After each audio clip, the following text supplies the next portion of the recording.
Europe sobered during the last year. International society has realized that some international agreements are actually ineffective. For instance, the Budapest Memorandum on Security Assurances signed on the 5th of December 1994, which among other issues stipulates Ukraine's territorial integrity. The sanctity of the borders is violated. The values are challenged.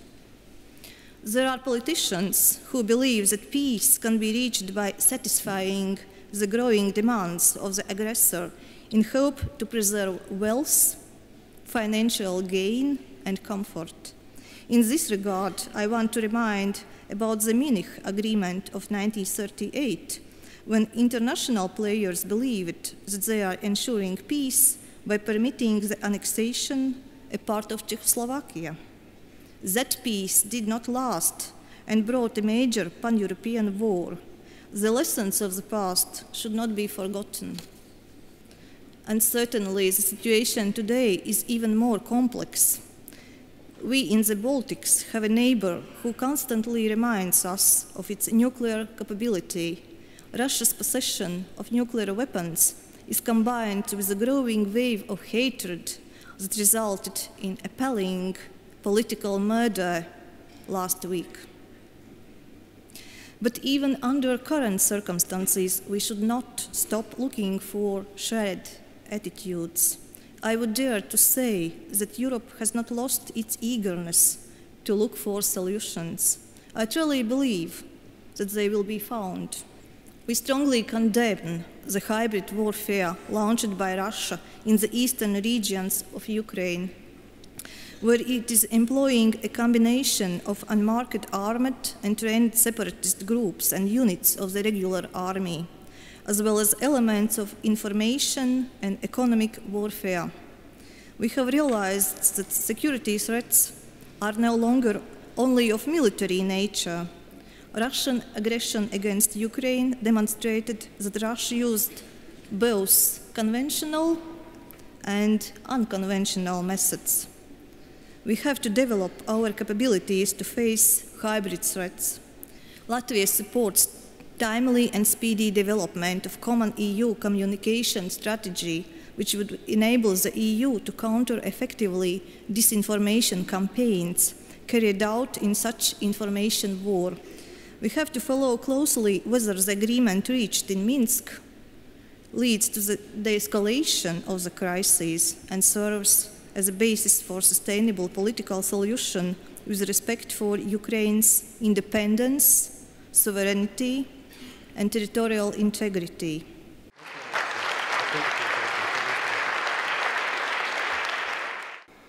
To be a real global player, the European Union must look in all directions, because we have neighbors everywhere. Any comprehensive and relevant common foreign and security policy or common security and defense policy must ultimately address all four directions: north, south, east, and west. One of the main goals of the Latvian presidency of the Council of the European Union is to work together with our fellow member states in reinforcing the role of the European Union in the global arena. And I can only agree with High Representative Federica Mogherini that the EU is indeed a global superpower. But any commitment to a global community begins in our own backyard. And this is why a renewed emphasis and comprehensive review of the European neighborhood policy is so essential. Russia's underlying responsibility for supporting the aggression in Ukraine is an established fact.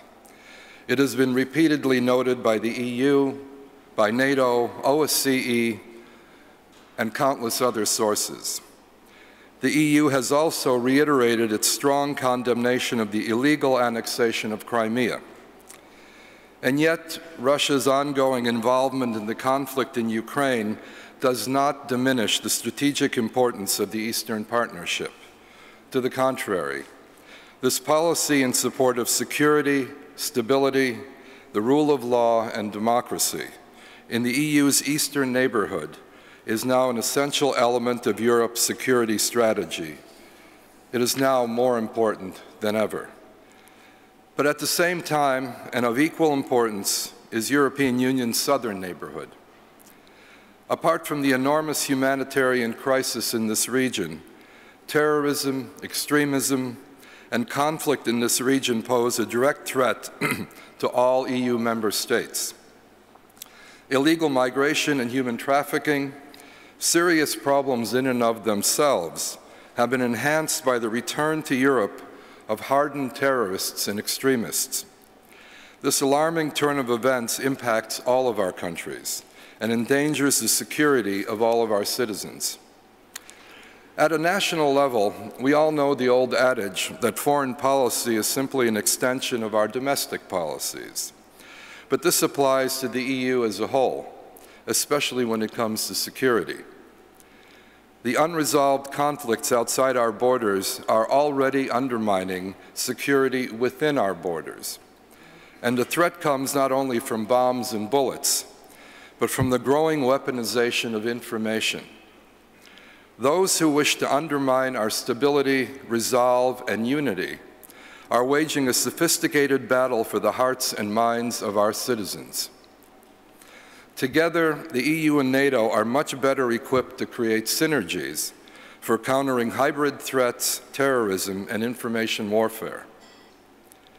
The future of our countries and the European Union as a whole depends on our ability to overcome differences and work together for the common good. I know that we can, and I'm convinced that we will.